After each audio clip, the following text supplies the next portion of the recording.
যদি আপোনালোকে এজন অংগনবাড়ী কৰ্মী আশা কৰ্মী আৰু মধ্যমজন ৰান্ধনী হয় নিশ্চয় আপোনালোকৰ দৰমহা বৃদ্ধিলৈ বহুত আন্দোলন কৰি আছিলে আৰু দৰমহা বৃদ্ধিৰ আন্দোলন শুনি আপোনালোকৰ দৰমহাটো বৃদ্ধি কৰা হ'ব বুলি কৈছিলে 1 এপ্ৰিলৰ পৰা কৰা হ'ব বুলি কৈছিলে কিন্তু এইটো চেঞ্জ কৰি এতিয়াৰ পৰা কোনটো তাৰিখত কৰা হ'ব CITৰ ফালৰ পৰা জনাই দিছে আপোনালোকলৈ যে কোনটো তাৰিখত আপোনালোকৰ দৰমহাটো বৃদ্ধি কৰাব আপোনালোকে এই ভিডিঅ'টো হেকলৈ চাওক তেন্তে আপোনালোকে সম্পূৰ্ণ তথ্যময় জানিব পাৰিব যে আপোনালোকৰ কেতিয়াৰ পৰা আপোনালোকৰ দৰমহাটো বৃদ্ধি কৰা হ'ব তেওঁলোকৰ নিজৰ কথা এটো নিজে কিবা ভাল পাইছে কৰিছে কিন্তু মোৰ সন্দেহ হয় তেওঁলোকে বোধে বাজেটখন পঢ়ি চোৱা নাই সংবাদ মাধ্যমত কেইটামান হেডলাইন ওলাইছে তাৰে ভিত্তিত তেওঁলোকে বিৰাট ফূৰ্তি হৈ পেলাই এই কাম কৰিছে এতিয়া বাজেট ঘোষণা কৰা আৰু বাজেট আবণ্টন কৰাৰ মাজত পাৰ্থক্য আছে বাজেট বক্তৃতাত বহু কথাই ক'ব পাৰে বাজেট বক্তৃতা মতেতো নহয় বাজেটৰ আবণ্টন হ'ব লাগে বাজেট বক্তৃতাত কালি ভাল কথা কৈছে যে 1 অক্টোবৰৰ পৰা এওঁলোকক মাননি বৃদ্ধি কৰাৰ ব্যৱস্থা হাতত ল'ব চৰকাৰে আমি আদৰণি জনাইছোঁ খুবেই ভাল কথা কিন্তু বাজেট এলটমেণ্টত বাজেট যিখন প্ৰস্তাৱ আছে বাজেট প্ৰপ'জেল বুলি যাক কোৱা হয় এই বাজেট প্ৰপ'জেলত তেওঁলোকে 1 টকাও ধাৰ্য কৰা নাই টকা ধাৰ্য নকৰিলে এই ঘোষণাতো কোনো অৰ্থ নাই এইটো কথা আৰু কাকো সহজভাৱে সাধাৰণভাৱে অংক জনা মানুহে এই কথাটো স্বীকাৰ কৰিব গতিকে যোৱাকালি যিসকল ৰন্ধন কৰ্মচাৰীৰ নামত যিসকলে ফূৰ্তি কৰিছে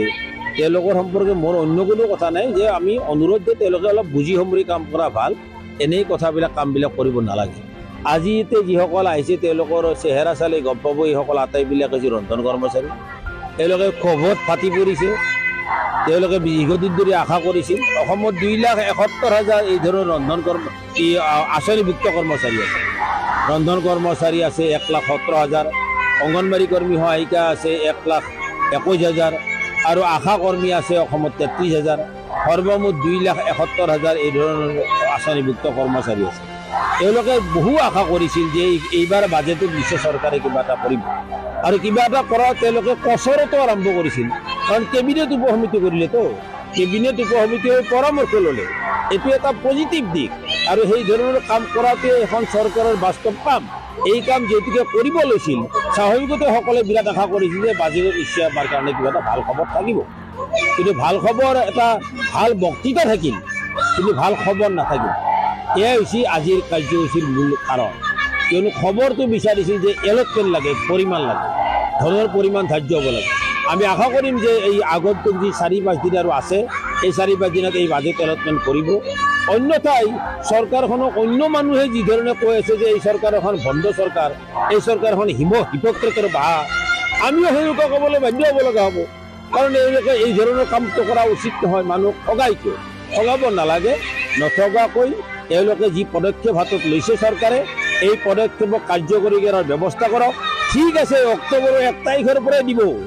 দাবী আছিল এপ্ৰিলৰ 1 তাৰিখৰ পৰা দিব লাগে 2025 এপ্ৰিলৰ 1 তাৰিখৰ পৰা কাৰ্যকৰী হ'ব লাগে দাবী হেতু বাৰু নালাগে অক্টোবৰৰ 1 তাৰিখৰ পৰা কৰিছে ভাল কথা কিন্তু 1 তাৰিখৰ পৰা কিমান টকা দিব কাক কিমান টকা দিব এই কথাটো ঘোষণা কৰিব লাগে আমি যোৱাকালি যিসকলে মিঠাই খুৱাইছে সচলত খুৱাইছে